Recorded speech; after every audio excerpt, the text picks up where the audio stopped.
Hello, everybody. Thanks for coming out on a really miserable day. So it's lovely. Apparently, well, it's not snowing, so apparently we're winning. I'm Dave McKenzie, and many months ago I reached out to Digit and said, "Hey, do you want like other speakers?" I went, "Yeah, sure, great." And then I had a conversation, and then I didn't hear anything for 6 months, and then eventually, "Am I talking at this?" I was like, "Yes." I was like, "What did we say I'd talk about?"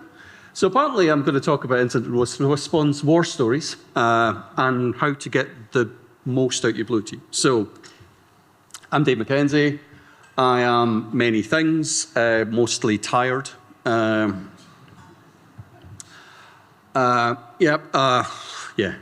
built SOCs, built blue teams. If it's blue in cybersecurity, I've generally done it, ran it, had to explain to customers why it wasn't working. And just now I'm the co-founder and director of Damn Good Security. So, bit of housekeeping. We're not going to do any cyber incident response tests during this, so if your phone goes, it is a real cyber incident.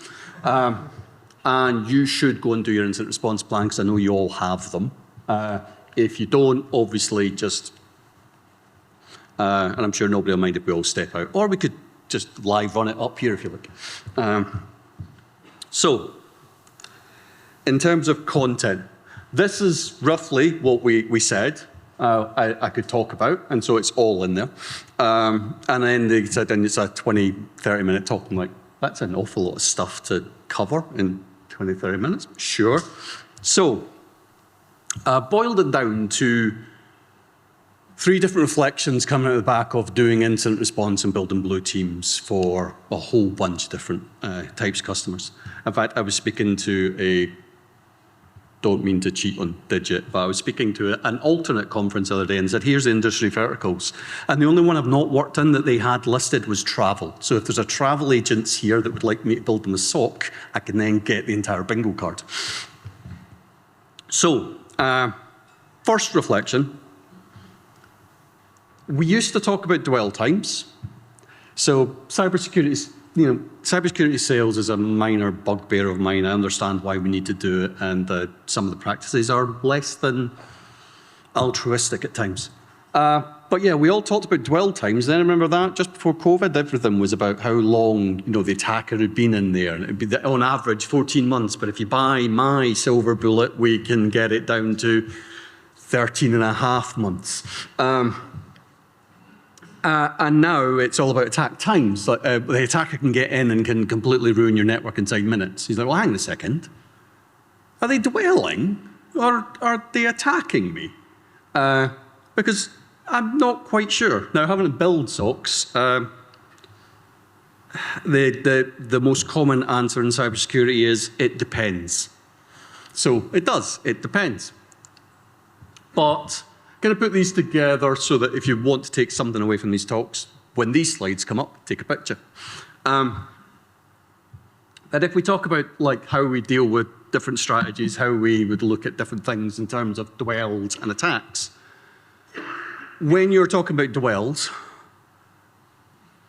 yes, somebody will be in your network, they will do things. And cyber attacks typically can happen with the whole access brokers type thing. So, somebody will get access to your network and sell that access on. They make their piece of the pie. They sell it on to somebody else that's going to do horrible things to you. Okay, so fine. And to be honest, when you're building a blue team strategy, things like behavior analysis, monitor security controls, and key process controls. So one of the biggest things you can do to protect your organization is that 4 eyes principle.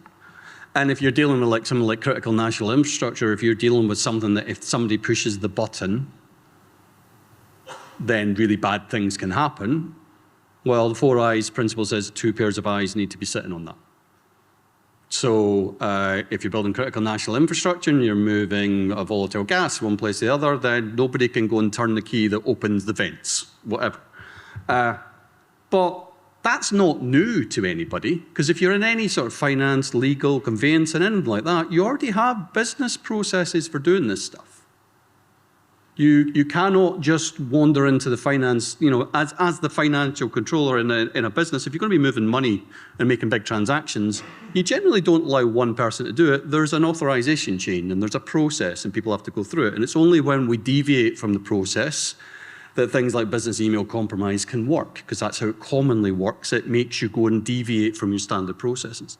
So if you do have something like moving large amounts of money, moving large amounts of data, bringing things up and down, if you've got good business controls around that stuff, the cyber bit becomes actually much, much easier. And so you shouldn't solve things necessarily with cybers. Solve it with a business process, because the same thing that you're using okay, I do not want Jenny in the office to be able to transfer 3 million quid out of my company without someone saying, what you doing? Well, that's because Jenny's account could be taken over by some random guy in Russia, and he transfers money. But similarly, if Jenny's got a gambling addiction and then starts stealing money from the company, it's the same protection, it's the same insider threat. It doesn't have to be Ivan. It's making sure that you sit there and go, right, okay, if I have business controls, then I map my cybers around my business controls. And that way it works in multiple different ways, and you're not going to go and start interfering with other people's business processes, because the last thing you want to do when you're building any sort of cybersecurity protections is go and annoy the business by saying, no, you can't do that. Sometimes you're going to have to, but if you can avoid it, it does make things go a lot smoother. So behavior analysis, there's tons of tools out there that will do it, and it really depends on your organization and the tech controls and stuff like that. But key process controls, if you think about what your key processes are in the business, if there is something that says, 4 eyes. It's the whole golden eye thing. You have to put the 2 keys in at the same time and turn them, and they are like physically separate, so the same person can't do it. In terms of if someone's attacking you, what's your blue team strategy there? It's always going to be make sure you've got business continuity. Again, don't rely on your cyber incident response plan to give you business continuity. If I'm writing a cyber incident response plan for a company, I don't go, right, and this is how we're going to have multiple data centers, and we're going to do this, and we're going to do this, we're going to do that. So what is your business continuity? Because email can go down without it being a cyber attack. It can just be another day in Microsoft 365. So, things like business continuity, do not reinvent the wheel. Our jobs are hard enough in cyber. Often the business already knows how to do this stuff. You just have to go and talk to them. Tabletop exercises, you must practice. We all have that whole thing. I mean, at the beginning, there was the housekeeping. It was everybody laughed because it's like the fire drill. There's going to be a fire alarm, or we're going to be testing the fire alarm. We do that everywhere we go, but we don't do it for cyber. And you need to, because the last thing you want to do is find out your cyber incident response plan doesn't work when it's 2 o'clock in the morning, and you realize that you don't have a phone number for someone, or that key critical system that you need to be running actually only has a 9-to-5 support contract. Oops, right, it's 2 o'clock in the morning. In terms of response automation, so this whole, the attacker is going to come in and within minutes they're going to ransomware your entire network. The only way you can do that is with automation. But the only way you can get to automation is by actually having the process written down that how you would do something. Then you script it, then you can automate it, and then you're going to go to the business and ask for them to sign off on this automation. Because I can guarantee you the first time you go and isolate a laptop, it's the CFO just as he's getting on the plane and he was doing something stupid, it caused an alert to go off, and we've just isolated his machine. And now he can't do said critical whatever it was that he was going to be doing. You need to have that signed off saying, hey, no, look, you tripped this alarm for this reason, and the business says, at that point, we're not happy with that risk, so we're going to isolate your machine. Sorry about that, but you signed off on it. Stop shouting at me. In terms of internal expertise and process, how are you going to build things up? Understanding your security controls. The number of people that have bought something and don't quite understand how it works, but the PDF said X, Y, Z. If you don't actually understand how it works, the problem with that is how do you know if it's actually now going to keep working against now bad guy is doing X? So making sure you actually understand and keep on top of the features that, your security controls, you're probably paying a subscription for them and you'll get new features. I mean, I can guarantee everybody with Microsoft Defender right now doesn't have all the features turned on because 3 arrived while I was talking. Always fun when you sell it and as an expert, you're like, done the demos where the buttons moved now. It's like, hang on, it was there 15 minutes ago. You love looking like an idiot in front of customers. I'm like, quality control. So doing quality control on your own incident response processes on your, if you've got a SOC, one of the biggest, I want to say fallacies that people have, the board goes and spends £500,000 on a SOC. Great news, we just bought a force shield and we can't be hacked anymore. No, that's not what a SOC is. A SOC is a bunch of people looking at alerts and trying to diagnose them. If you're not doing quality control on that in the same way you do quality control on any other business process, what you doing? You need to do quality control. And if you've outsourced it, you need to do quality control on them. You can't turn around and sit there and say, hey, good news, we've done quality control and everything we sell you is great. So hang on a second, no. I'll go and do quality control myself. I should be able to see everything. It should be transparent. I should be able to go in and look at any ticket and understand what it did. And if you're not getting that from your supplier, please feel free to come see me out. But yeah, and external audits, if you are in an industry that has these sorts of things, if you're in a regulated industry, they are interesting and everyone should start. I'm fed up seeing ISO 27001 audits. I've sat in an office doing IT support and somebody runs around and goes, the auditor's here. The processes are in that filing cabinet. You're like, is that not the stationary cabinet? It's like, no, it's where we keep the processes. Okay? And then the auditor comes and goes, oh, where'd you keep your processes? Well, pass my ISO 27001. There are a whole bunch of tools that allow you to do things like monitor your status of these sorts of things continually, so you're actually living and breathing what that standard is. I have been in audits that cost hundreds of thousands of pounds of man hours and tech and presentations and stuff. You're saying, hang on a second, how can an annual audit take 3 months and cost hundreds of thousands? This is insane, given the fact that you should be doing this all the time. And if somebody walked in through the door right now, you should be able to point to your evidence of doing X, Y, and Z. So it ends up being significantly cheaper to be doing it all the time. And you're actually doing what you're being audited on. So external audits are massively important in some industries. And to be honest, even if you don't want to go for an accreditation, sometimes just lining yourself up allows you to sit and look at it and go, actually, we should have one of them, we should have one of them. In terms of attack, all it is incident response team. If you do not have an external incident response team on speed dial, you probably should. Depending on the size of business and what you do and things like that, there will always be a hairdresser or a travel agent doesn't, well, travel agent, maybe. But you're not necessarily going to need that. But if you're in any sort of size of organization, you should have some sort of external incident response capability. I'm not saying run out and go and do a retainer and pay an eye-watering amount of money to one of the big fours, but there is a thing. If you don't, and you find yourself at 2 o'clock in the morning going, what should I do? Go to the NCSE website and find the CIR, they are recommended incident response teams, because they've kind of vetted them to a degree that you're going to get quality. But yeah, have a trusted team that you can go and do it. Have them come in and do an incident response tabletop exercise with you. You can do them internally yourself, but have external bodies come in and do them with you, because they'll give you an external point of view. If you do everything internally, the problem with that is you only ever think about the same things and you get caught in your same thought processes, and you're never going to see what's happening out in the outside in the real world.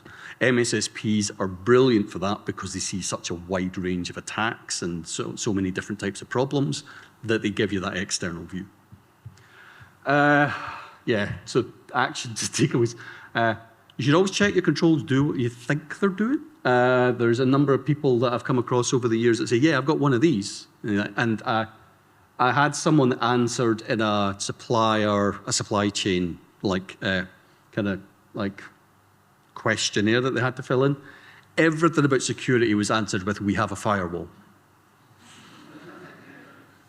You're like, but that's endpoint protection it's asking about. Okay, I mean, sort of, but no. Quality control on your analysis, quality control in your engineering. The number of people that have an EDR. Everybody should have an EDR, generally. But is it on every workstation and is it working? The number of times you've done an incident, you found that it was because back in the day it was antivirus definitions were out of date. Nowadays it's just the agent's just gone and eaten itself. These things happen. Being able to actually go and sit there and say, you know what, yes, I know that.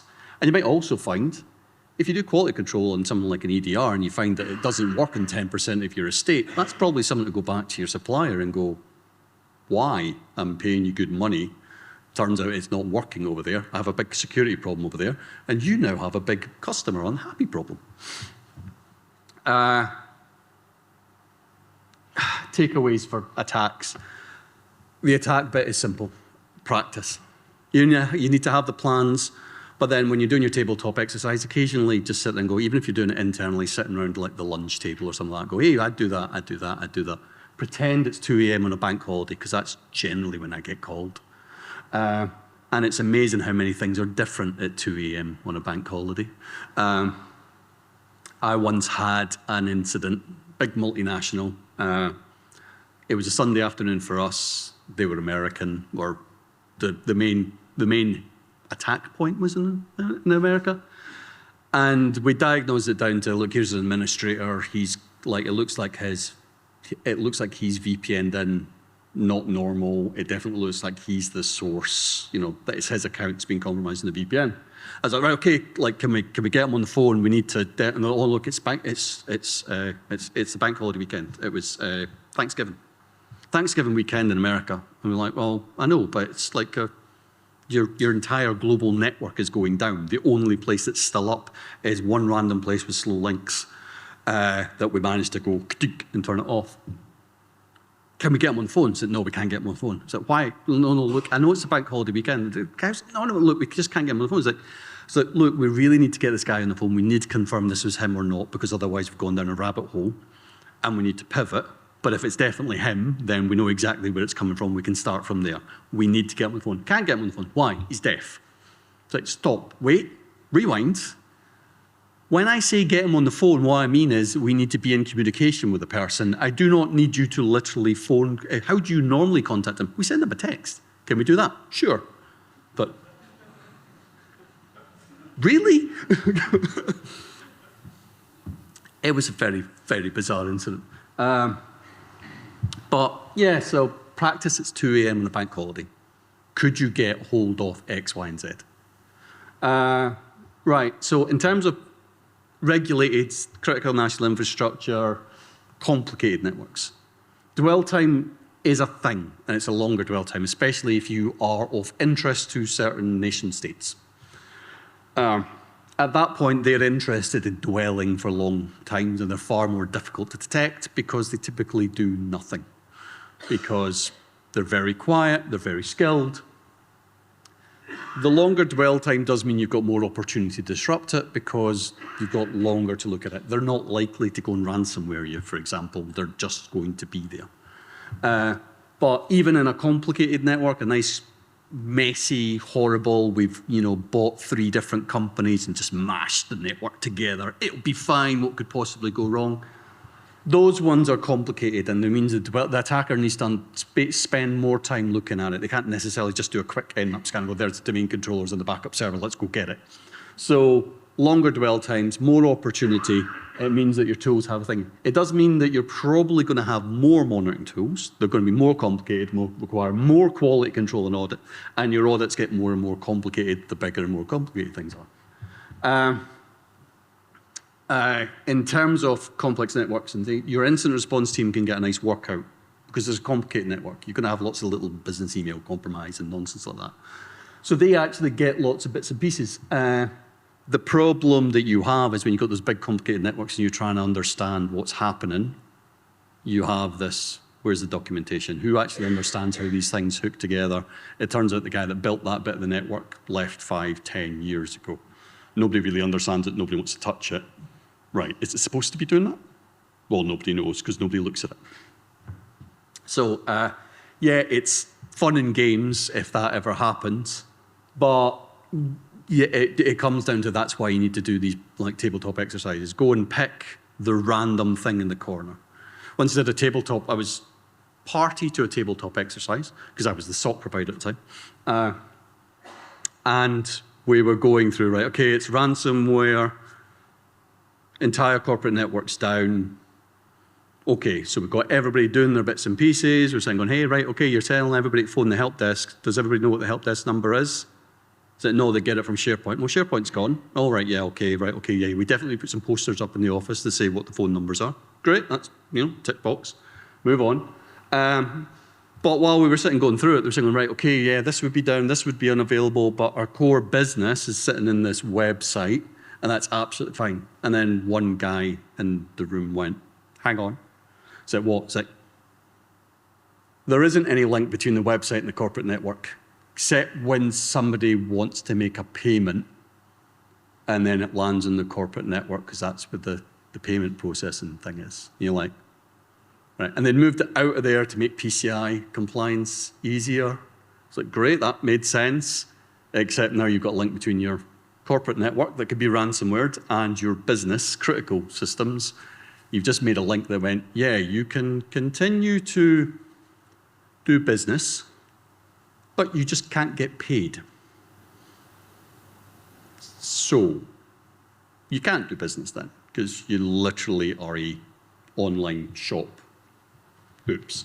So these things happen. Tabletop exercises allow you, as long as you keep doing them, point them at different bits, you'll actually end up creeping bits of your infrastructure out that you need to go fix. Right. Asset management, honestly. The number of times that you walk into an incident and it doesn't matter whether it's 2 o'clock in the morning, although I have asked us about all these questions, especially the why one. Not having access to asset management and knowing the business cripples your incident response. It cripples your capability to protect the business, because if you do not know what you have and you do not know how the business works, how can you possibly design cybersecurity controls and incident response plans without knowing what's important to the business?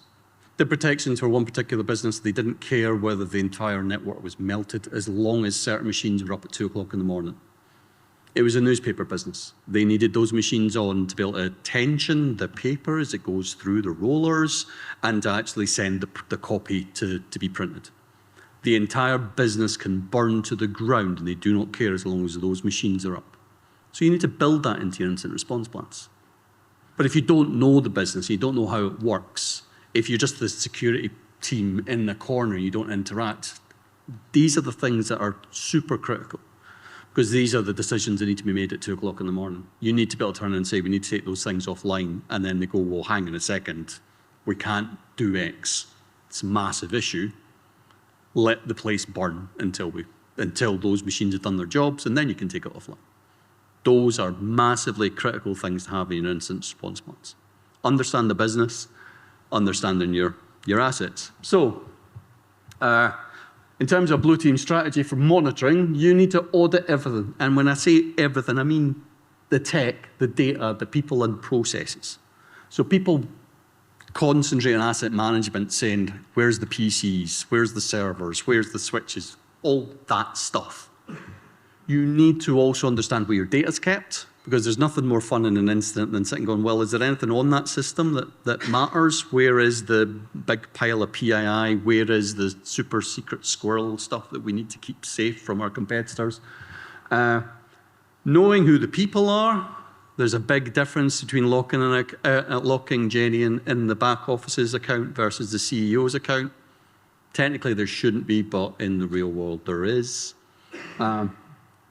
And processes, understanding those business processes, understanding that something needs to happen at 2 o'clock in the morning, knowing that at the end of March, the HR and payroll departments are going to be really, really busy and they need to have certain systems up and running. Otherwise, you're not going to, well, you're going to have a lovely conversation with Inland Revenue.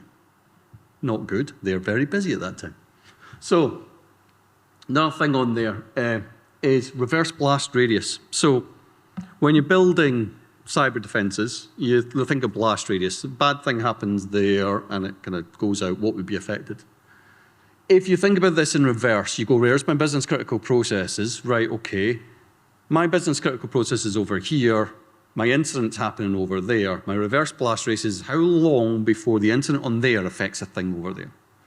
So at National Gas, when we're building defences, the only thing we care about is getting gas safely from one place to another in the UK. So the big question is always, does that stop gas flowing? How long before gas stops flowing? And so you need to understand, what does your business do? It makes plastic palm trees. Great. Then, I use plastic palm trees a lot in these talks. I make plastic palm trees, right. If Jenny in the back office's machine gets ransomwared, how long before I can't make plastic palm trees? Because that's the only thing that matters. What does the business do? What's the key thing it needs to do? How will it allow it? How do we make the business able to do that? Great. If I can sit there and say, you know what? We've lost email. So let's not even talk about like, a cybersecurity thing. Let's just say Microsoft 365 or Gmail goes down. That's what we use. How long before I can't make plastic palm trees? So, well, hang on a second, that's all OT, blah, blah, blah, blah, that's fine. Right, it's more about supplier conversations and orders and things like that. Right, okay, well, we can put other processes in to make sure that that stuff keeps working. Brilliant. That now means that we know what the priority of that incident is versus there's a small hiccup on one of the machines at the OT thing over there. It's like, let that burn, go check that. Because that's the thing that's business critical. So when you're understanding your blast radius and reverse blast radius, it's okay, I'm having an incident there, how long before it actually touches something over here? Yeah, and once you do that, then you can figure out your controls. So don't buy tons of security things, buy the right security things. And you can only do that by understanding what you have. In terms of incident response, knowing what the business continuity plans are and not having to reinvent them, we kind of discussed that already. Knowing what the blast radius is and the reverse blast radius, and then making sure you're doing your incident response exercises and planning against those key processes so that you test that stuff. Internal expertise. The best thing I've ever seen is if you're running your own internal blue team, go make them sit in another department for half a day. Thank you. Because that in itself allows them to go and learn about the business, but also the business gets to interact with them. So they'll end up doing half a bit of IT support and stuff like that. But it's day in the life, half a day, whatever, just go and sit with the business because you'll end up coming out with a whole bunch of interesting information and the business will learn to trust the cybersecurity team. And at some point they'll go, hey, that looks a bit funny. I'll just phone my pal in the cybersecurity team. In terms of takeaways, context. If you don't have documentation, don't understand key processes and stuff like that, you do not understand the context, which means you do not know whether you should be looking at machine A or machine B because you don't know what's the priority. Context, understanding what things are. It's massively, massively important in both protecting and doing incident response. In terms of complex networks, yeah, basically arguments. You've got far more people, far more teams, conflicting priorities. And yeah, in terms of incident response, exactly the same, except it just interferes with it interferes with your containment and your recovery. Right, moving swiftly on. People. I love the culture eats strategy for breakfast. Quote, it does not matter how good your cybersecurity strategy is if you do not look after people, it will fail miserably. So, always have a no blame. Don't, if somebody brings you a problem, it's not a curse them and go, oh God, you brought me more work. It's a thanks very much. I always teach people to ask what someone's trying to achieve. The number of times I've done IT support or cybersecurity type stuff and somebody comes on and asks a really random question, you go, here's your really random answer, and then you go, what is it you're actually trying to do? And it turns out they're off reinventing the wheel or creating some giant cybersecurity or technical problem because they didn't know an existing process or a bit of tech was there already, so they went off and bought their own. And good old, SaaS is the devil for this. The number of people will go off and go and buy a new SaaS platform cloud app thing because they didn't know we already had one. is huge, and then all of a sudden you've got the sprawl and your data is going all over the place. Incident response, you always get more help from friendly people. It's pretty straightforward. Feed incident response teams. If people and anyone working on an incident, if you're doing an incident that lasts more than like an hour, start worrying about pizza. Where you're going to get the pizza, what's the toppings on the pizza. Don't ask about pineapple. But yeah, making sure you're feeding and watering those incident response teams because they're doing an awful lot under an awful lot of pressure. Anything you can do to help. And if someone's helping them, make sure they get included in it. It all works to make a better process. If you have a good, positive company culture, you will have less insider threats. Happy employees don't don't generally steal from their employers. Be very careful with phishing. Doing phishing simulations, stuff like that. Don't go doing a blame thing. I used to do an awful lot of these phishing simulations, and people go, I want to know exactly who failed and how many times have failed. And like, can we have a conversation about how you're going to broach this? Because blaming someone for it's not good. Do we have a repeated clicker in the corner? So making sure that when you're working with a business that you're doing it in a positive manner, being friendly and approachable, making sure everybody's happy. Tabletop exercises, bring other people in. If you can bring them in and make them relevant, it makes them feel included, brings forward that culture. The bigger and more complicated, the more regulated your network, the more you need to work on this stuff. You end up having to have specialists just driving your actual testing and awareness culture type stuff. And yeah, tabletop exercises, making sure IR teams are in and available, everybody's available, means you get better communication, because bad communication in an instant is absolutely terrible and is the thing that will make it far longer for us to get your network back up and running.